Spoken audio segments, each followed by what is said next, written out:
I called Frankie and Mike from my office on Thursday, the day of the fight. I told them to meet me at my Kensington Avenue outlet store by 5:30 p.m. It's only 20 minutes from Northeast Airport. They have no idea that we're going in a chopper. They get to my store and they see a Coliseum limo parked out front.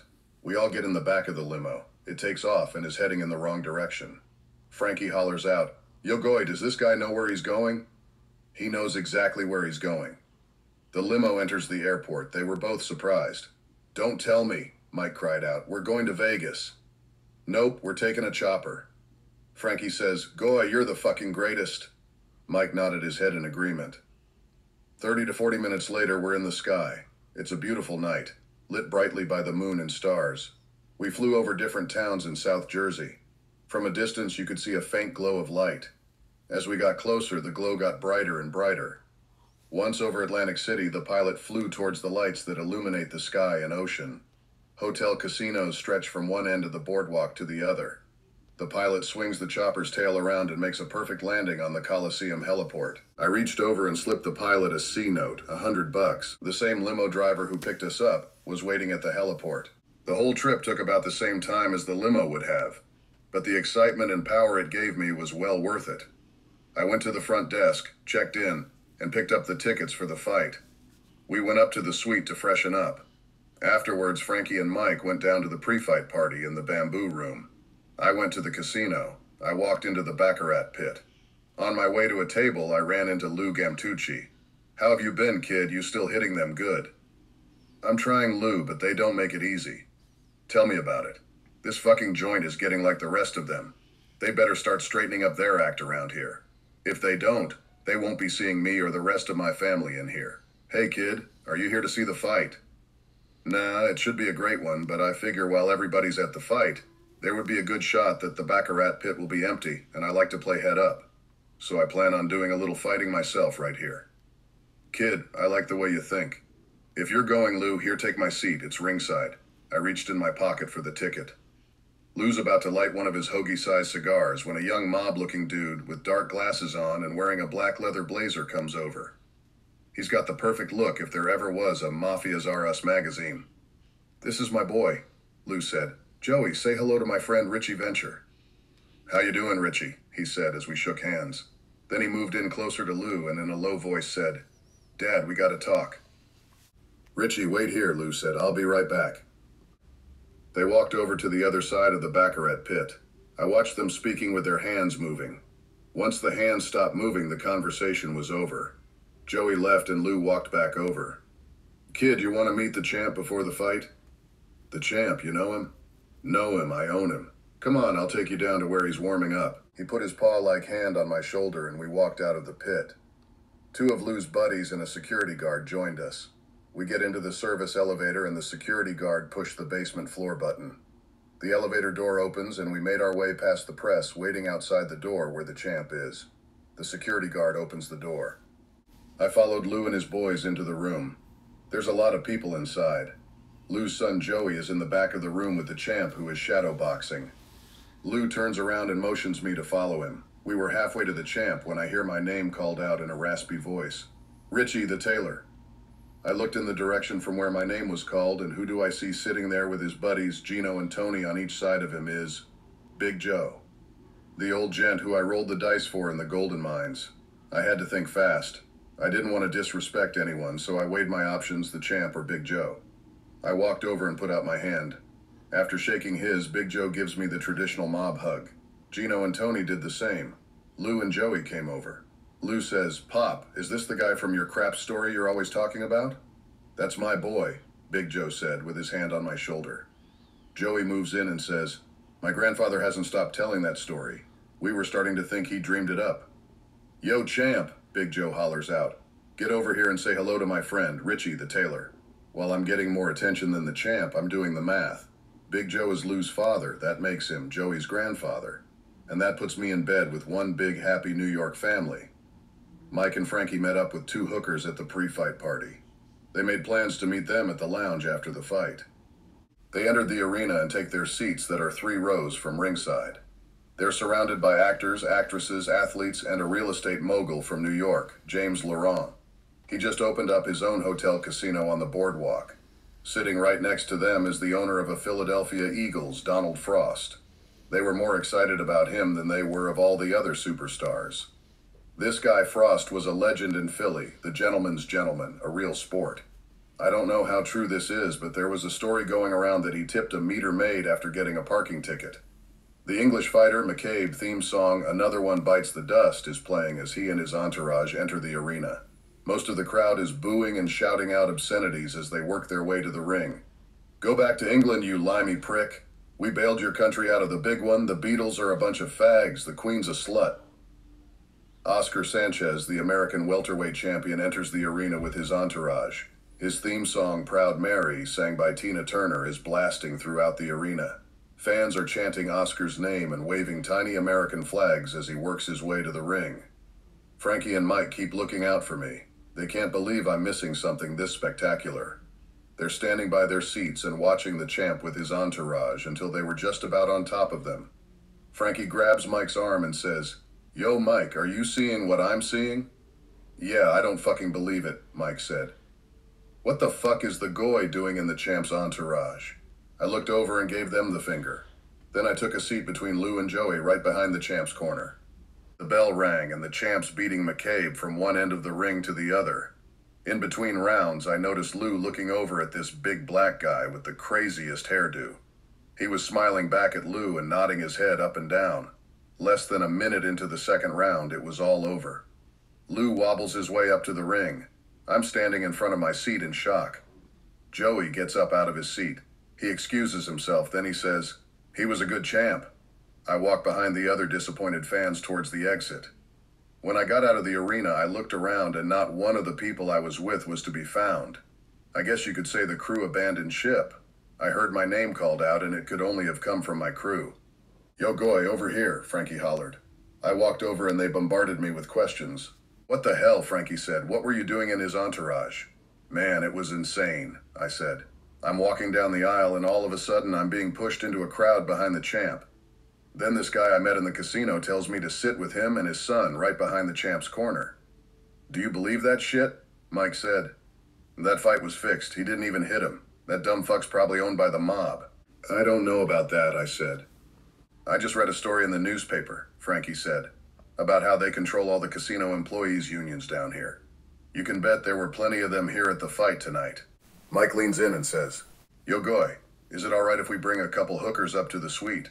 "A couple like in two. What the fuck, I'm an orphan?" "I'm sure they'll have a friend or two," Frankie said. "Fuck you guys. I'm going to the Baccarat pit to do some real fucking." They went off to pick up their whores and I was off to make a score. Just like I thought, the Baccarat pit was packed with all the heavy hitters who came down to see the fight. The pit boss told me if I wanted, they would open up a table on the outside floor. I told him I'd think about it, but not right now. Now what am I going to do to kill some time? I know what I can do. I'll make a phony to the Bulber boys in my suite. I went to the host desk in the back of the pit and made the call. Frankie answers the phone. In a deep voice I said, "Mr. Venture." "He isn't here at the moment," Frankie said. "Who am I talking to?" I asked. "I'm his friend, Frankie." "Mr. Frankie, this is Mr. Thompson, head of hotel security. There has been a complaint made to my office that prostitutes were seen going into the suite." "No, sir, I'm here with my wife." "Well, if that's the case, Mr. Frankie, would you mind putting her on the telephone?" He put me on hold. He goes into Mike's room to tell him what was going on. Meanwhile, I'm standing at the host desk in the Baccarat pit for a good 5 minutes waiting for him to get back on. My name keeps coming up over and over on the casino intercom. I know it's them paging me. Finally, the hooker gets on the phone and Frankie's coaching her. "Hello, this is Frankie's wife. How can I help you?" "Ma'am, I hate to bother you like this, but I just have a few questions I'd like to ask." "No problem, babe, shoot," she said as she chews her gum like a cow. "Your husband Frankie is approximately 5'10", weighs about 170 pounds, has brown hair. Am I correct about that?" "That's my man," she said. "That's nice. Now, can you tell me how long you've been married?" Every question I'm asking, she's repeating loud enough for Frankie to hear. "We've been together over 10 years, married 8 years, 8 wonderful years." "That's beautiful," I said. "I have just one more question, ma'am. What year was the red pickup truck that your husband and his partner bought for that redneck Orville?" After she repeated that, Frankie grabs the phone. "You son of a bitch," he yells. You almost gave me a fucking heart attack. Mike said it was you fucking with us. Do me a favor, tell that fuck to stop paging me already. Yo, Goy, I've got to tell you the funniest thing. Remember when I put you on hold so I could run into Mike's room to tell him what was going on? You gotta picture this. He's lying on the bed, balls ass naked, with his hands behind his head, looking up at the ceiling, making crazy looking fucking faces, while this bitch is giving him a blowjob. Now, if that wasn't funny enough, she sees me and jumps out of the bed. I'm standing there, Mike's lying there, and we're both looking down at his cock while he's trying to figure out how and when she slipped a rubber on it. You're kidding me, he didn't know that. That dumb fuck had no clue she rubbered him up, Frankie said, laughing out loud. Hold on a minute, Goy, what the fuck did you just say? You're fucking kidding me. Goy, this bitch said I had one on too. How the hell do they do that? Holy shit. She's got a rubber in her mouth now. I've got to run, a table just opened up, but do me a favor. Find out how they slipped rubbers on you dopes so you two can blow me on the way home. I took a seat at the table. The pit boss comes over and the negotiating begins. After getting the best deal I could, I signed a cash withdrawal slip for everything I had in the cage. $100,000. I told the dealer to give me half in $1,000 oranges and the other half in $5,000 grays. The pit boss called the cashier's cage to bring in the reserves. The dealer shuffles. Suspense fills the air. A few players walked into the pit and sit at my table. The pit boss put the $300 minimum to $10,000 maximum sign on the table. Once they see that, they scattered as if gunshots went off. I cut the decks. The dealer shows me the first card out, then he buries it. The war begins. The first assault wave is over. I counted up my casualties, 52,000 missing in action. The second shoe, they have me on Queer Street. I've been here before. My anecdote for this is to forget about the value of the chips and put myself in the it's only a game state of mind. 2 shoes later, I'm just about even. During the 5th shoe, I decided to make an all-out assault. The cut card came out and I was fatally wounded, $70,000 gone. This time, the only state of mind I was in was being a dumb fuck for not quitting when I was close to being even. Then from out of nowhere, a player sits down next to me. He leans in and put his hand on my shoulder and speaks in a comforting tone. Richie the Tailor, I've already seen one champ get beat tonight. I don't need to see another one. How about you take a break, have a drink with me, and if it's all right with you, I'll stay and watch you give these motherfuckers a bloody nose. I paused for a moment, then I said, fuck it, let's have that drink. A cocktail waitress stood between us with 4 shots of Sambuca in her tray. He tipped her a C note. We both stood up and raised our glasses for a toast. Here's to you, Richie the Tailor, salute. And here's to you and your family, Joey Stakes. We threw down our drinks. I sat and Joey stood behind me with his hands on my shoulders. The game begins and Joey's cheering me on. I split, doubled, surrendered, and caught a few blackjacks when pressing my bets. I lost 3 hands in a row and called it quits. I put the 100,000 I started with in gray chips in a rack. Then I counted up my winnings. 4 $1,000 orange, 1 $500 purple, 4 $100 blacks, 3 $25 greens. My winnings total $4,975. I left the $100 blacks and the $25 greens, $475 for the dealer's tip. I told Joey we'll split the $4,500 and he said forget about it. After I made my deposit in the preferred player's cashier's cage, I met up with Joey in the casino's lounge. When I got there, he was sitting at a table with 2 of his friends. I went through the same introduction that I did with his grandfather, Big Joe. The cocktail waitress brings a bottle of Patron on a tray with lime slices and a salt shaker on it. She pours shots. Joey raises his glass and says, "Here's to Richie the Tailor, the comeback kid." After the toast, Joey asked me what part of Philly I'm from. I grew up in Northeast Philly. Now I live outside the city in Bucks County. My businesses are throughout Philly. My factory is in South Philly. Joey speaks to his crew in Italian and they laugh. "I apologize," Joey said. "We've had a few problems with some people from South Philly. They have this thing about New Yorkers. So, tell me, what's Northeast Philly like?" "The only thing I can say about that is, in South Philly, they rob you with a gun. In Northeast Philly, they use a phone." Joey speaks to his crew in Italian and they laugh again. We finished off the bottle of Patron. I was about to leave when Joey leans in and says, "I got a problem. Maybe you can help me out." "Sure, what do you need?" "I got some cash up in my room here from my steak shops. It's money, you know, I'm not declaring. They're busting my balls and everyone else's who's depositing small bills in the cashier's cage, especially now that the feds are talking about bringing the Secrecy Act laws into these joints. When did you hear that? There's been talk going around that it will probably go down by the end of the year. Fuck that, Joey. That would mean every transaction over $10,000 in cash will be reported to the IRS. That's exactly right, Richie, so before that happens, you better take your money and run. There are only two things that could end my casino career. The first would be me losing all my money, but that will never happen. The second would be the government knowing about the undeclared cash that I'm gambling with in the casinos. Now he's telling me what Carla once mentioned being a real possibility. How can I help you, Joey? How about we go to the Golden Mines, you deposit the money in your name. Then go to the Baccarat pit, sign for the money, play a little, but don't go nuts. Play on a $100 table and try not to lose no more than $1,000. I'll call you in the Baccarat pit. When you get off the phone, tell them you gotta run, cash in the chips. I'll pick you up in front of the hotel.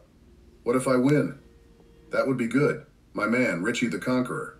Okay, Joey, let's do it. We walked out of the Coliseum. His friends pull up in a black Lincoln Town Car. We get in. Joey's sitting shotgun. I'm sitting in the back next to one of his friends whose feet are on top of a big gym bag. I'm looking down at the bag thinking, how the hell am I going to walk into the casino with the bag this size full of cash? Joey, if you don't mind me asking, how many steak shops do you have? I got 2 in the Bronx and just opened one up in Queens. It's nice having an all-cash business. Hey, you think they'll give me a hard time walking into the casino with this gym bag? Joey looked back at me, then down at the bag and said, Nah, as long as you don't take out my gym gear, I'm sure it must stink by now. All 3 of them started laughing. Gym gear, that's what's in there, fuck. I thought it was loaded with cash. Shit, I'm thinking that it's going to take the cashier all night just to count it. The guy next to me unzipped the bag. He takes out 2 paper bags packed with small bills, $20,000. We pulled into the casino self-parking garage. Joey and I get out of the car. He takes off his black leather blazer. He tells me to wear it. He had his tailor put extra pockets on the inside. I put on the blazer and started putting the packs of bills in the pockets. Joey, you gonna trust me with this? Why wouldn't I trust you with my money? Fuck the money, it's the leather I'm talking about. You're right, Richie the tailor, make sure you give me back my leather. Wait right here, if I'm not back in an hour, call the pit. I walked straight across the casino floor to the preferred cashier's cage. 40 minutes later, I got into the back of the town car. I gave Joey his $20,000 in brand new hundreds and his leather. They didn't question you about the small bills? Not a word, Joey. With the money you play with, Richie, you could walk in there with a couple million and they wouldn't say a thing. My plan is to walk out of here with a couple million, not to bring it in.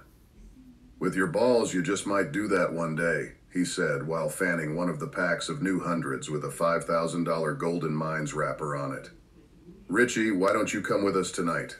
We're headed over to a friend of ours, Titty Bar. I'll get you a couple broads. I guarantee you'll have a good time.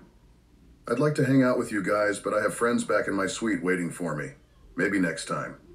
Joey got out of the Lincoln Town Car. He gave me the hug and thanked me again. Then he said, Don't say anything about tonight to anyone in my family. Just keep it between us. As I stood there watching the town car pull away, Joey opened his window and yells, Richie the tailor, the comeback kid. When I got up to the suite, Frankie and Mike were straightening up with the hookers. Goy, you gotta see this, Frankie said. Liz, show him the trick with the rubber. She put a banana in her mouth halfway down her throat and pulls it out with a rubber on it. I said, wow, that's amazing. Do you do parties? Mike says, tell Richie how many rubbers you go through in a week. We use a hell of a lot more these days because of the gays and that crazy disease of theirs. Mike says, just give him a number. Well, it all depends, babe. If I work a 5-day week now, let me think. Okay, wait a minute. I got it. No, wait a minute. That's right. 10 dozen. Then Christy, the other rocket scientist, chimes in with her political rebuttal. If it wasn't for those fucking fags and their day's disease, we would use half that amount. What the fuck are you talking about? Mike hollered. It's AIDS, you dumb bitch. Now both of you go take Richie in the bedroom and don't let him out until he can't walk. Not tonight, we have to go. It's after 3 a.m. Goy, you gotta let Christy blow ya, Frankie said.